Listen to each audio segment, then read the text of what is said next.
සොවින් පිරි මගේ හදවත තුලින් මතු වෙවි පිටවෙන හැඟුම් කැටි ගැසී ජන දේ හිතට වේදනා සොවින් මාදා සතපුන යහන් මත මහත් විසකටු තිබෙන්නා ලෙසට දැනේ ගතට වේදනා.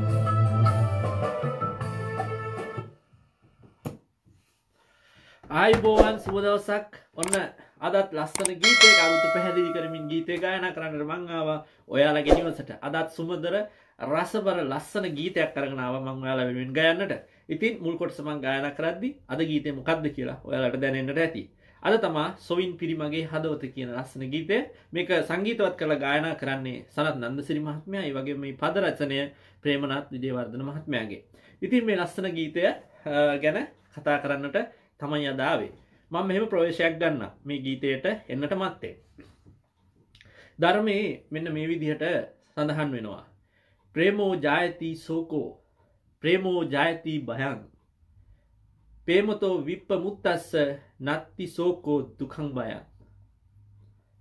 ඉතින් මේක හරියට හිතට වැදුන කෙනෙක් තමයි එදිරියට සරස්චන්ද්‍රයන්. ඔව් නාට්‍යයක් කරනවා ප්‍රේමෝ ජායති සෝකෝ කියලා. ඉතින් මේ නාට්‍ය ගැන මම චුට්ටක් කියන්න. මේකේ උද්ධාල කියලා බ්‍රාහ්මණයෙක් ඉන්නවා. බ්‍රාහ්මණයට ගෑනු පේන්න බෑ. ඉතින් මේක මෙයා ඉන්නේ උත්තර මදුරා ප්‍රදේශේ. කාන්තාවන්ට එයාගේ පාසලක් තියෙනවා. කිසිම කාන්තාවකට ඇතුළීම තහනම්. කාන්තාව දැක්කොත් මොකද කරන්නේ? මෙයා කිරි දියරෙන් ඇස් හොදනවා. ඒ තරම් කාන්තාව එපා වෙලා ඉන්නේ. ඒතකොට ඒ අතරතුර මේකේ සැඩොල් කුලයේ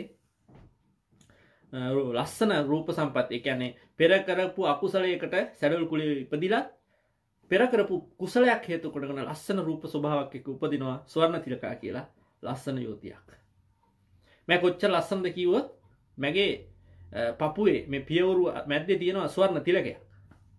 මේක දිස්නේ දෙනවා.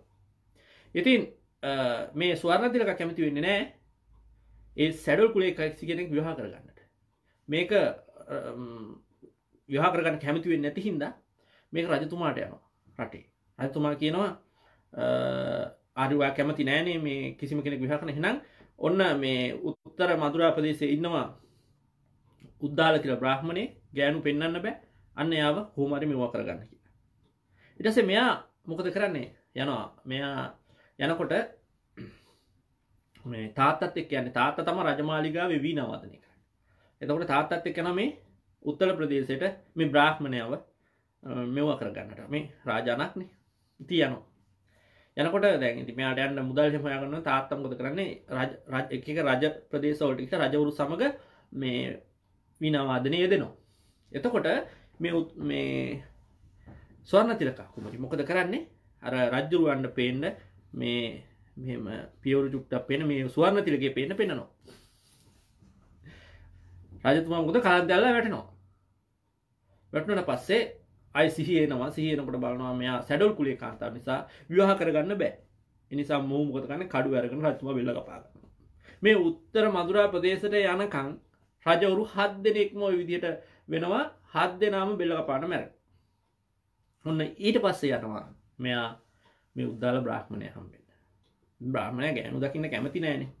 කොහොම හරි මේ බ්‍රාහ්මණයා ඉන්න තැනට ගිහිල්ලා ඉවරලා මෙයා මොකද කරන්නේ? මේ අර විදිහටම රජවරුන්ට පෙන්නපු විදිහටම ස්වර්ණ තිලකේ පෙන්නනවා. ඊට පස්සේ මේ උද්දාල බ්‍රාහ්මණයා සීන දිලා වැටෙනවා. හැබැයි මූ ඇයව විවාහ කරගන්නවා. දැන් ඉතින් විවාහ වුණාට පස්සේ මොහු අර උද්දාල බ්‍රාහ්මණයා ශිෂ්‍යයන්ට උගන්වනවනේ පාසලේ. මම මේක කෙටියෙන් ඉක්මනට කියන්නේ කාලය ගත කරන්න බෑනේ. නැත්තම් රසවත් කතාවක් මේ ටෙලි නාට්‍යයක තියෙන එකක් නේ. එතකොට අර ශිෂ්‍යයන්ට උගන්වන්නවත් යන්නේ නැහැ. මෙයාත් එක්කම නෑ. ඒ තරම් ලස්සනයි මේ ස්වර්ණ තිලක. ඊට පස්සේ ශිෂ්‍යයෝ කුමන්ත්‍රණය කරලා ඇතෙකුට රාපවල එවනවා මෙයාව මරන්න. ඉතින් කියන්නේ ඇතත් ස්වර්ණ තිලක දැක්කට පස්සේ හොඬෙන් අරගෙන පිට උඩ තියාගන්න. ඒක කරන්න වෙන්නේ නැහැ. ඊට පස්සේ මේ ශිෂ්‍යයෝ මෙයා මොකටද කියන්නේ ගිනි ගොඩකට දාලා පුච්චලා මරනවා. ඊට පස්සේ මේ උත්තාල බ්‍රාහ්මණයා දැනගන්නවා තමන්ගේ බිරිඳ මැරුවේ මේ ශිෂ්‍යයෝ කියලා. මොකද කලකිරිලා ඔහුත් ගින්නරට පැනලා ඔහුත් ජීවිතේ නැති කරගන්නවා. දැන් බලන්න මේ ප්‍රේමයේ තියෙන විප්‍රයෝගයයි කතා කරන්නේ. මේ ගීතේට මම තව ආවේ නැහැ. පොඩි කතාවක් මම ඔයාලට කිව්වේ. ඉතින් අපි එමු විරහව, ප්‍රේමය, ආදරය ඔය ඔක්කොම කැටි කරගත්ත ජීවිතයක් ගෙවන මනුස්සයා. ආදරය, ඊට පස්සේ ප්‍රේමය, ආදරය, ඊගාවට විවාහය, ඒ හැමදේම එකතු කරගත්ත ජීවිතයක් තමයි අපි ගෙවන්නේ. ආදරෙන් බැඳිලා ඉන්නේ හැම අතකින්ම. පිරිමියෙක් තරුණයෙක් තරුණියට කරන ආදරයත්, දෙමව්පියන්ට කරන ආදරය, දරුවන්ට කරන හැමදේම ආදරය කියන එකකින් අපි බැඳිලා ඉන්නේ. ආදරයේ විවිධ ප්‍රභේද තියෙනවා, වෙනස්කම් තියෙනවා. නමුත් අපි ආදරය කියන බැම්මට අහු වෙලා තියෙන්නේ. සොවින් පිරි මගේ හදවත. දැන් අපි යමු ගීතයට. සොවින් පිරි මගේ හදවත තුලින් මතු වෙවි පිටවන හැඟුම් කැටි ගැසී කියන දේ හිතට වේදනා. අන්න බලන්න.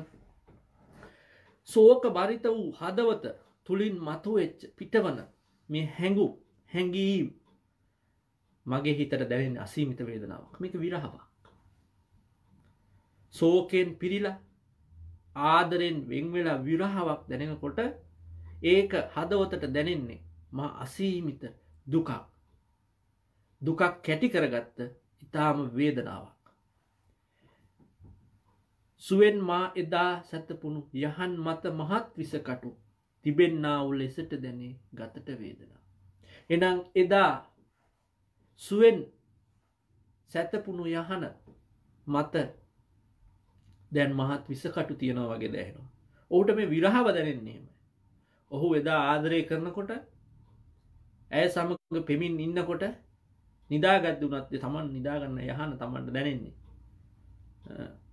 යහන ඊටාම සුන්දර යහන. නමුත් මේ වියෝගයේ විප්‍රයෝගයට ලක් වුණාට පස්සේ දැනෙන්නා වූ හැඟීම එදා මා සැතපුණ යහනක් ඒ යහන මත විසකටු තියනවා වගේ ඔහුට දැනෙන්නේ. මෙතන මේ ගීතය ඇතුලේ තියෙන්නේ විරහව, ආදරේ, වේදනාව, විරහව කොහොමද ජීවිතයට දැනෙන්නේ කියලා.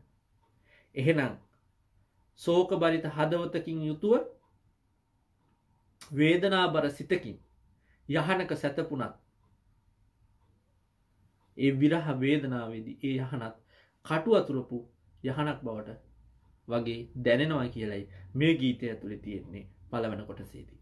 අපි බලමු මේ ගීතය දෙවැනි කොටසේ කොයි විදිහටද විස්තර වෙන්නේ කියලා.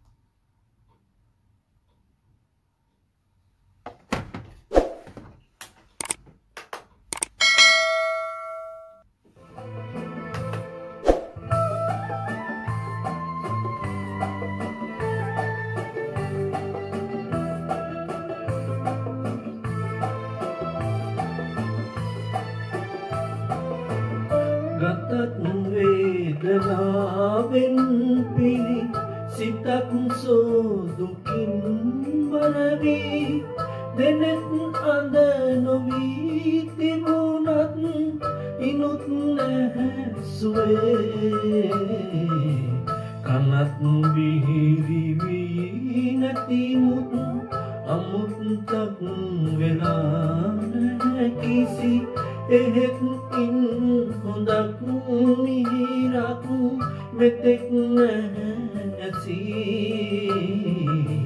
මෙතෙක් නැසි මෙතෙක් නැසි සොවින් පිරි මගේ හදවත තුලින් මතුවෙවි පිටවෙන හැඟුම් කැටි ගැසීගෙන දේ හිතට වේදනා. ඉතින් දැන් බලන්න මේකේ දෙවන කොටසේදී තවත් වේදනාවක් මතුවෙනවා නේ. ගතත් වේදනාවෙන් පිරි සිතත් සෝදුකින් බරවි දෙනෙත් අද නොවී තිබුණත් ඉනුත් නැහැසුවේ.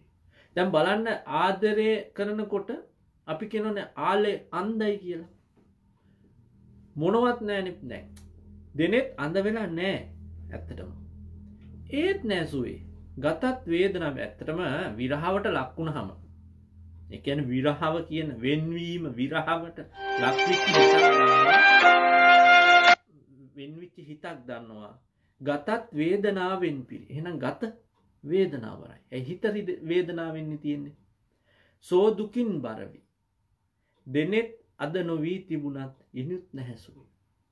දැන් හිතන්නකෝ මේකේ මේ ගී පද අස්සේ හංගලා තියෙන දේ බලන්නකෝ. විරහවට ලක්විච්ච ඕනම හිතක් දන්නෝනේ මේකද? කණ්ඩ බෑ. වැඩක් කරන්න හිතෙන්නේ නැහැ. නිදා ගන්න හිතෙන්නේ නැහැ. මලානික වෙලා හිතත් රිදෙනවා. මතක් වෙනවා. අර පේන දේ නෙමේ පේන්නේ. ඇහෙන දේ නෙමේ ඇහෙන්නේ. දකින්න දේ නෙමේ දකින්නේ. කොටින්ම කිව්වොත් මඤ්ඤා. ඇත්තම ඕකනේ. ඉතින් මේ ගීපාදාස්සේ තියෙන්නේ බලන්නකෝ ඒක නෙමේද කියලා. ගතත් වේදනාවෙන් පිරි. සිතත් සෝදුකින් බරවි. ගතත් වේදනයි. ඇයි ගත වේදනාව වෙන්නේ? සිත සෝදුකින් නිසා. දෙනෙත් අද නොවී තිබුණත් ඉනුත් නැහැසුවේ. මේ S2 අන්ධ වෙලා නැතත් වැඩක් නැහැ. සුවයක් නැහැ. කනත් බිහිරි වී නැතිමුත් අන්න. කන බිහිරි වෙලත් නැහැ. නැතිමුත් අමුත්තක් වෙලා නැහැ කිසි. එහෙත් ඉන් හොඳක් මිහිරක් මෙතෙක් නැහැසි. එහෙනම් කන බිහිරි වෙලත් නැහැ. මේ ඇස් පේන්නේ නැති වෙලත් නැහැ. ඒ කිසිම දෙයක් තිබ්බත් හොඳක් මිහිරක් සතුටක් මට නැහැ. මොකද විරහ මෙතෙක් නැහැසි. එහෙනම් කොච්චර කන අර විරහ වේදනාව කියන එක ලක් වුණාම කෙනෙක් ආදරෙන් කතා කරත් මේ අම්මා කතා කරන පුතේ බත් කන්න එන්නකෝ කියලා. දැන් මේ බූට් එකක් කාලා ඉන්නේ. ඇඳට වෙලා කල්පනා කර කර ඉන්නවා. අම්මා කියනවා පුතේ බත් කන්න එන්න කියලා. අම්මාත් එක්ක තරහ යනවා. නැද්ද? ඔයාලා බලන්න අත්දැකීමක් ඇතිනේ ජීවිතේ. ඕනම කෙනෙක් මම නම් හිතන්නේ 95%ක්ම විරහාවක් විඳලා තියෙනවා.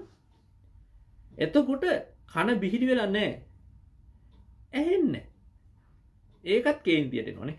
ඉතින් ඒකයි මේ ගී ඇස්සේ තියෙන්නේ මේ විරහ වේදනාවේ තියෙන දුක්ඛ සහගත බවයි මේ දෙවන කොටසේ මතු කරන්න උත්සාහ කරලා තියෙන්නේ.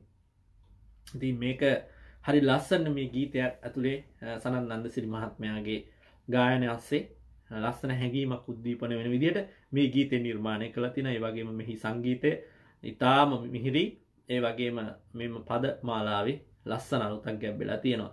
ඉතින් ආදරේ විරහව ගැනයි මේ ගීතයේ මේ දෙවන කොටසේ තියෙන විරහවේ වේදනාවේ උච්චතම අවස්ථාවයි. දැන් කන දෙයක් ඇඟට අල්ලන්නේ නැත්නම් හිතෙන්නේ නැත්නම් කරන්න කිසිවක් නැත්නම් මලානික වෙලානේ ජීවිතේ නිකන් එපා වෙලා වගේ. ඒ තත්යකට ඇති වෙනවා මේ විරහ වේදනාව. ඒකයි කියන්නේ සොයින් පිරි මගේ හදවත කියලා. සොයින් පිරෙන්න හදවතකට ශෝකයක් දෙන්න එපා කියලා ආදර තරුණ හිත් වලින් ඉල්ලනවා. මොකද කෙනෙකුට විරහ වේදනාවක් කෙනෙකුගේ සතුටක් තව කෙනෙකුගේ වෙන්වීමක් විරහ වේදනාවක් වෙන නිසා. ඒ කියන්නේ ඕනෑම ආදරයක දෙන්නෙක් එකතු වෙලා ආදරය කරනකොට එක්කෙනෙක්ගේ සතුටක් හොයාගෙන වෙන්වීමකදී අනිත් කෙනාට විරහාවක් දැනෙනවා. ඒ නිසා හිතකට විරහාවක් ගෙනින්න කිසිසේත්ම හිතන්න එපා. ඒ විරහ වේදනාවේ ඊටාම දුක්ඛිත භාවය මෙන්න මේ ගීතය ASCII හංගලා තියෙනවා. අපි බලමු මේකේ අවසාන කොටස මොන විදිහටද මේ ප්‍රේමවර්ධන විජයවර්ධනය ඒ කියන්නේ ප්‍රේමනාත් විජයවර්ධනය මතු කරන්න උත්සාහ කරන්න කියලා.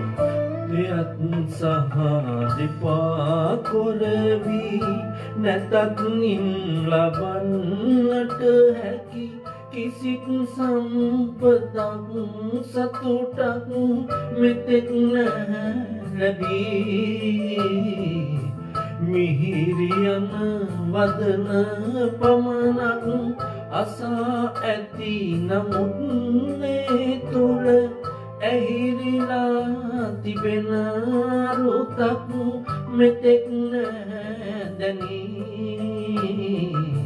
මෙතෙක් දැනී මෙතෙක් දැනී සොවින් පිරි මගේ හදවත තුලින් මතුවෙවි පිට වෙන හැඟුම් කැටි ගැසීගෙන දේ හිතට වේදනා සුවෙන් මායිදා සැතපුම් යහන් මත මහත් විසකටු තිබෙන්නා වූ ලෙසට දැනේ ගතට වේදනා. හරි. දැන් බලන්න මේ ගීතේ තුන්වන කොටසේ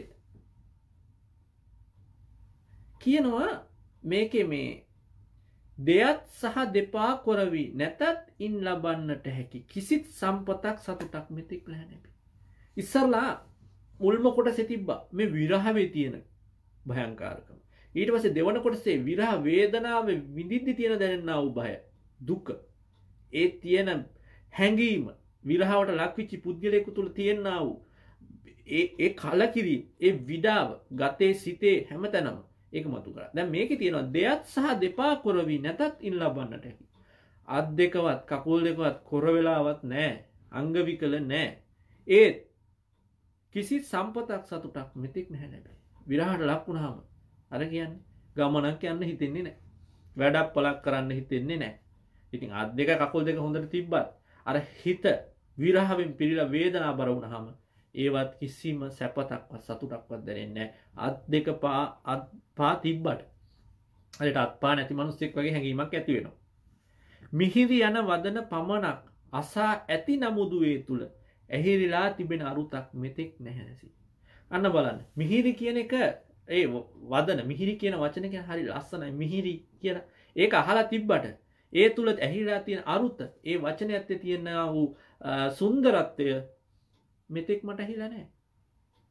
එතකොට මේ විරහව කියන එක අස්සේදී හැමදේම එපා වෙනවා. මේ ගීතය ඇතුලේ තියෙන විදිහට ගත්තාම මේ විරහවට ලක්විච්ච පුද්ගලයෙකුට ඇතිවන්නා වූ සිතුවිලි දාමේ හැඟීම ගතේ හෝ හිතේ.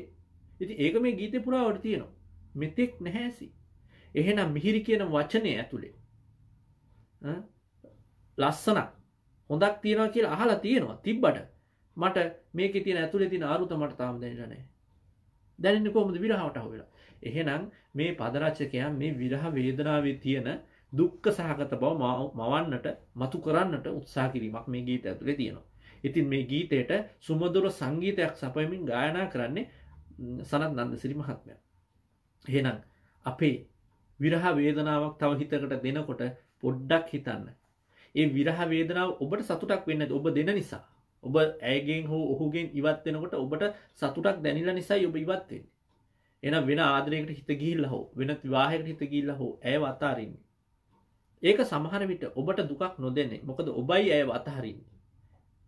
එහෙනම් නමුත් ඒ විරහ වේදනාවට ලක් වෙන හිත ගැන හිතන්න පොඩ්ඩක්. නේද? එහෙම වුණාම ඒකයි ඔය සමහර තරුණියෝ කෝච්චියට බෙල්ල තියන්නේ. සිය දිවි නසා ගන්න, වහ බොන්නේ. අපි කියනවා වහ බොනවා කෝච්චියට බෙල්ල තියනවා හරි මෝඩයි කියලා. ඒ මිනිස්සු හරි මෝඩයි. මනුස්ස ජීවිතේක වටිනාකමක් දන්නේ නැහැ. නෑ. ඒ විරහවට ලක් වෙන ඒ මොහොතේ ඇතිවන්නා වූ හැඟීම් දාමය ඉතාම බිහිසුණුයි. කන දෙයක් ඇඟට අල්ලන්නේ එපා වෙනවා ජීවිතේ පවා. Taman ජීවත් වෙලා මොකටද කියන එක කියන தත්ත්වයට මෙච්චර අවුරුදු ගාණක් අධ්‍යාපනය ලැබලා දෙමව්පියෝ හදලා දෙමව්පියට ඉඳලා හැම දෙයක්ම කරලා ජීවිතේ එක තප්පරේදී එක නිමේෂයකදී ජීවිතේ එපා වෙන්නේ මෙන්න මේ විරහයේ තියෙන භයංකාරකම. ඒ නිසා තරුණ ඔබෙන් කාරුණික ආයාචනයක් කරන මගේ මේ දවසේ ගීත වැඩසටහන බලන ඔබෙන් කිසිම හිතකට විරහවක් දෙන්න එපා. විරහවක් දෙන්න නම් ආදරයක් කරන්න එපා. මොකද ආදරය කරන්නේ සෙල්ලමට කියලා හිතලා නම් කවදාවත් ජීවිතයක් එක්ක ඒ විදිහට ආදරේ විරහවක් වෙන විදිහේ ජීවිතේ සෙල්ලමක් කරන්න එපා. ආදරේ නොකර ඉන්න. ආදරය කරන්න එක හිතක්. ඒ වගේම නොගැලපීම් ඇති වෙන්න පුළුවන්. අපි දන්නේ නැහැනේ ආදරයකදී මුලින් ආදරය මට මෙයා හොඳයි කිව්වට කාලයක් යනකොට නොගැලපීම් ඇති වෙන්න පුළුවන්. ඒක සාධාරණ හේතුවක් මත ඇති කරගන්න. මොකද ඕනෑම මිනිස්සෙකුට ජීවිතේ 100% ගැලපීම් නැහැ. අපි කරන්න ඕනේ නොගැලපෙන දේ ගලපගෙන ආදරය කරගෙන යන්න ඕනේ. එහෙනම් ආදරය කරන්න ඕනේ ගැලපීම් සමග නෙමෙයි නොගැලපීම් සමග. එනිසයි ආදරයේ තියෙන ලස්සන අරුත මතුවෙන්න උත්සාහ කරන්නේ. නැතුව ජීවිතේදී ආදරය ටික කලක් ඉඳලා තව කෙනෙකුට විරහාවක් දෙන හිතක් බවට පත් වෙන්නට එපා. තරුණ ඔබගෙන් ඉල්ලන ආයාචනය මේ ගීතය ඇස්සේ ලස්සන අරුතක් විරහවේ වේදනාවත් එක්කම හැංගිලා තියෙනවා. අපට ගන්න ලොකු ආදර්ශයක් මේ ගීතය ඇස්සේ හංගලා තියෙනවා. ඉතින් හෙට දවසේ ලස්සන ගීතයක අරුත පැහැදිලි කරමින් ගයන්නට මම අනිවාර්යෙන් ඔයාලගෙන ඉන්න සිටිනවා. එතකන් මේ ගීතය මගේ හනින් අසන්න. ඒ වගේම මේ ගීතය ගායනා කරද්දී විශාල අඩුපාඩු වෙනවා. මට සමා වෙන්න. මම මේ ගී විචාරයේදී මේ ගීතයට පුළුවන් තරම් සාධාරණයක් කරන්න බලන්න. ඉතින් හෙට දවසේ හමු වන බලාපොරොත්තු ඇතිව ඔයාලගෙන් මම සමු කරන හැම දිනාටම තෙරුවන් සරණයි.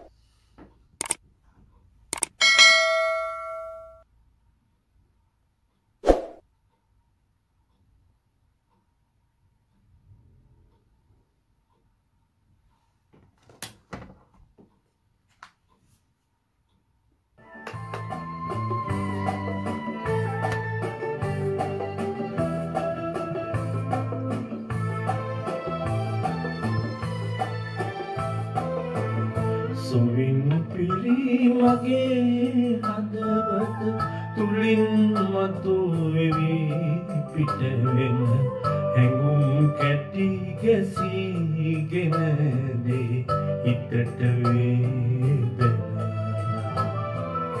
සුවෙන් මායදා සතපුන් යහන් මත මහත් විස කටු තිබෙන්නා ලෙසට දැනේ ගතට වේදනා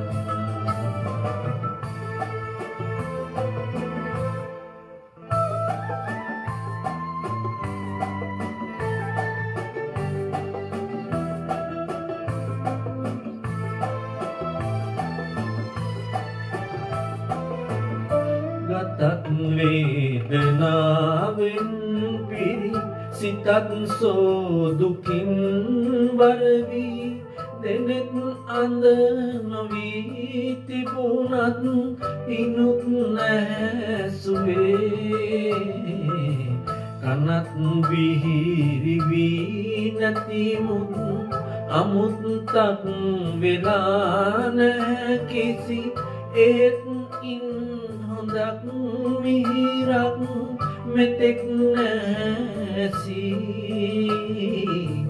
මෙතෙක් නැසි මෙතෙක් නැසි සොවින් පිරි මගේ හදවත තුලින් මතුවෙවි පිටවෙන හැඟුම් කැටි ගැසීගෙන දේ හිතට වේදනා